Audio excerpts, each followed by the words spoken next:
Aloha. Wonderful job today. So we're going to take you through the exploration of minors. What we've talked about thus far is a group of 7 notes and then a reed octave, a perfect eighth. When we go through these notes, these 3 make up the triad.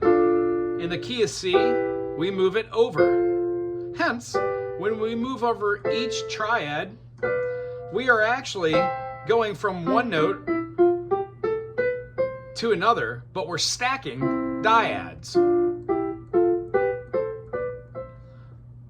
This is a major dyad. This is a minor dyad. So when we played these 3, we have a major stacked on top of a minor, kind of like a sandwich. When we play a minor chord, like our C major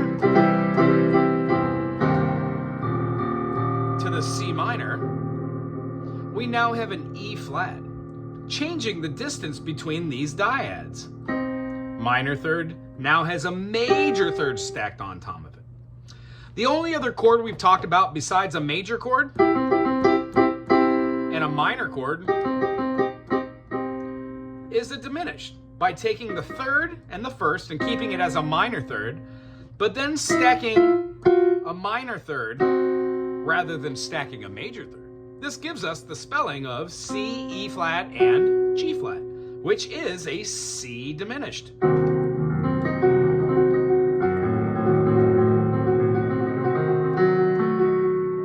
Builds a lot of tension, doesn't it? So, out of all of our chords, we can play a major, we can play a minor, we can play a diminished. If we can do that in every key, C major, C minor, C diminished, D major, D minor, D diminished, so on and so forth. We could cross that bridge at another date. But for this week, what I'd love you to do is be able to see this. When we play 7 notes, 1, 2, 3, 4, 5, 6, 7, 1, if we flatten the 3, the 6, and the 7 in any scale, we get our minor notes. There are 3 flats. I'm sorry, there are more than 3 flats. There are 3 sharps. So when we do this, we can say 3 sharps, 3 flats, but C minor most definitely has E flat, A flat, and B flat. That's why it shares a key signature. So when we play E flat major, that is the 1 chord in E flat. E flat, F, G, A flat, B flat, C, D, E flat. And all the triads, they correlate with that. E flat, F, G, A flat, B flat. When we go to our minor chord, we have our C minor, hence the 6th of the chord. 1, 2, 3, 4, 5, 6. Every key has a minor 6. So like in the key of A major, A, B, C sharp, D, E, F sharp, G sharp, A. Well, if we flatten the 3, and we flatten the 6, and we flatten the 7, we get A, B, C, D, E, F, G, A. The reason why A minor and C major had the same spelling is because once you remove the C sharp, F sharp, and the G sharp, not in that order, from A major, it becomes A minor.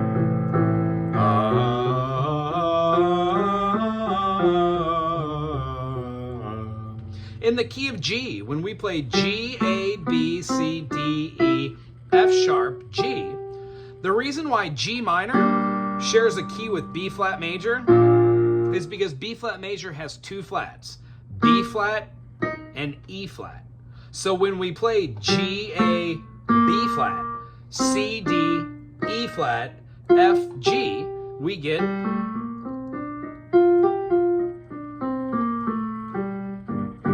G natural minor. Its modus name is Aeolian. When we play G major, there is a definite B major third. When we flatten that, we have a B flat. All the chords in the key of G minor correlate to B flat major. So once you learn one key, you pretty much learn the other one.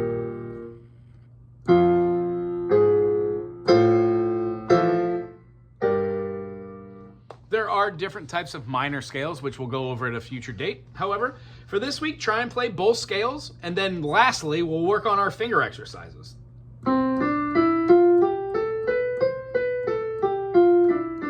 C major.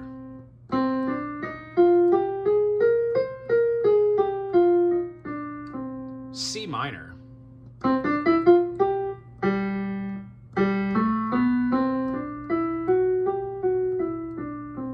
G major.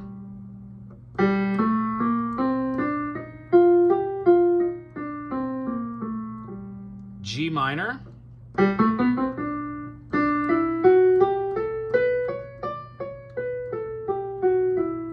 D major.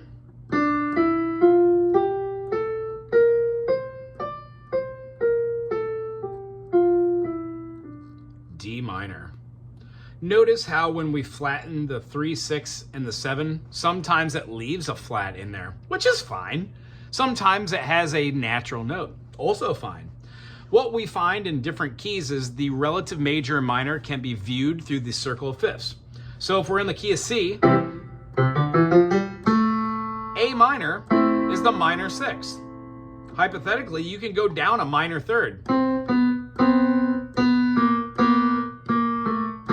C to A is a minor third. If you go C to A up here, that's a major sixth. Now we're going to talk about this when we're talking about intervals, but knowing that a C major with an A in it is called a C6. If you put the A in the bass, it's called an A minor 7. These are just ways that we name chords. Try to do as many scales converting them from major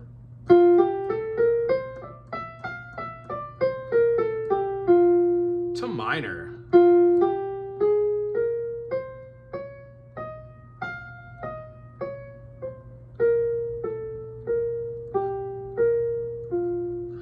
Then we start to begin to make music with these notes.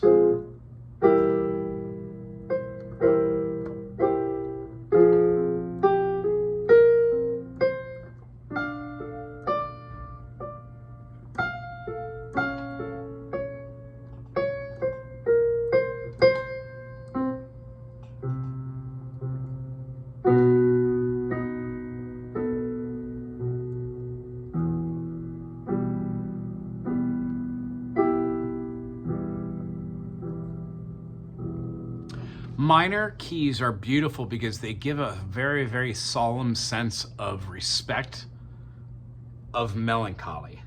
Having a chord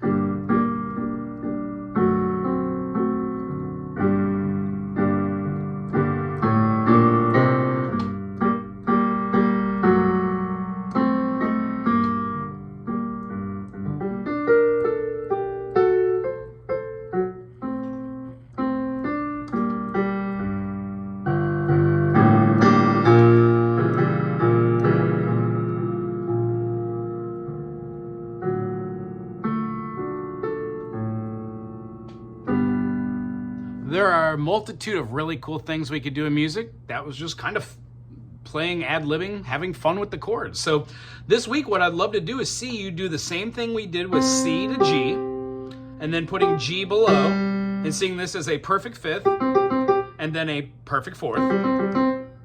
When we play these two notes going in opposite directions, it builds strength between our fingers.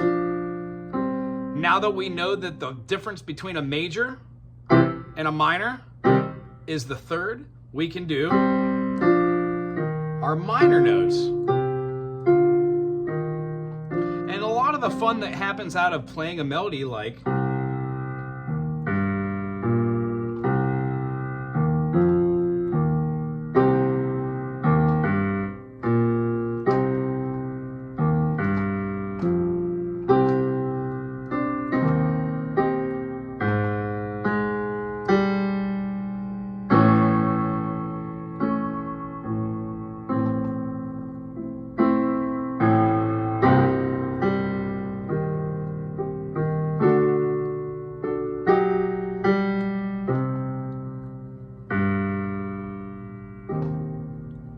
lot of the things we're going to be playing are individual notations. So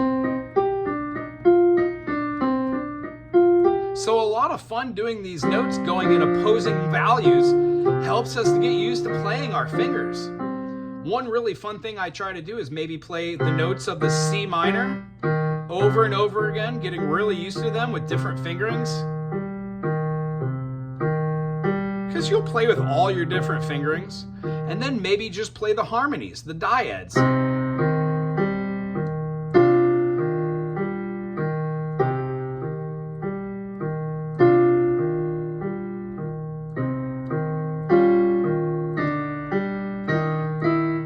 See how when you play these middle notes that are in between the chords, they don't sound good because they're not in the key of C minor or E flat. We're going to talk about tonality at another time, but that's what I'd love for you to try. So try it with your G major, turn G major into G minor, find your fourth, and then try and walk all these notes up and down and use the notes that correlate with the minor. And don't be afraid to move some notes around and have some fun.